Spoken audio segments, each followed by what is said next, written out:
Assalamualaikum warahmatullahi wabarakatuh. Greetings to all of us, for fellow students throughout Indonesia. Please allow me, I am Harana Visionus, a student from SMK Fawad Nusantara, to convey several attitudes regarding the COVID-19 pandemic that occurred in Indonesia and throughout the world.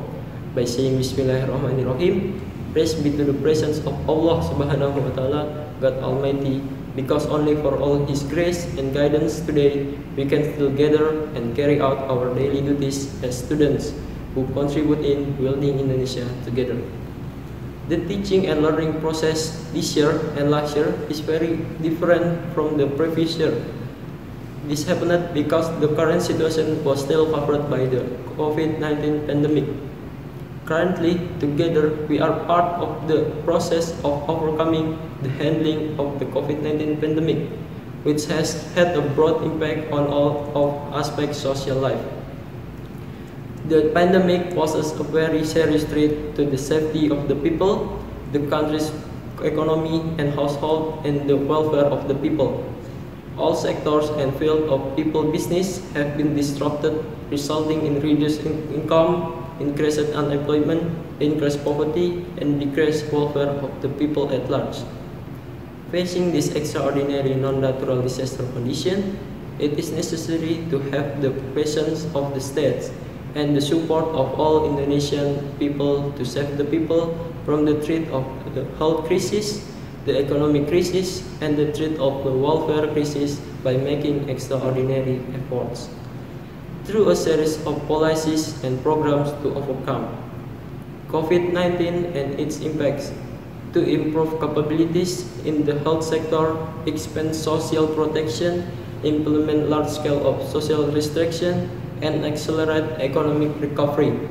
This is increasingly important when we are faced with the COVID-19 pandemic. Therefore, various efforts and the state policies to save the people must get the support of all parties.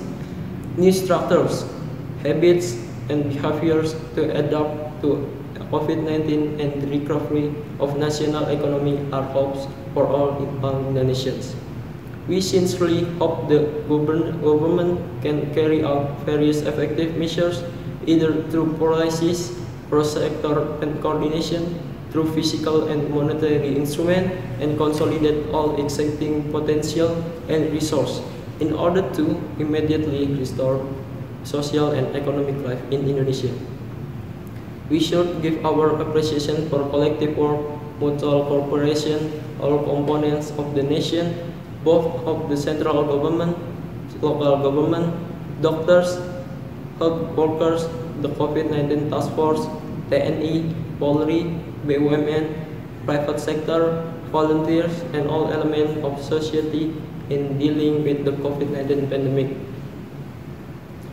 Currently, we are also in an era of progress that is very dynamic and open socially, culturally, economically, and politically, as well as increasingly sharp global competition.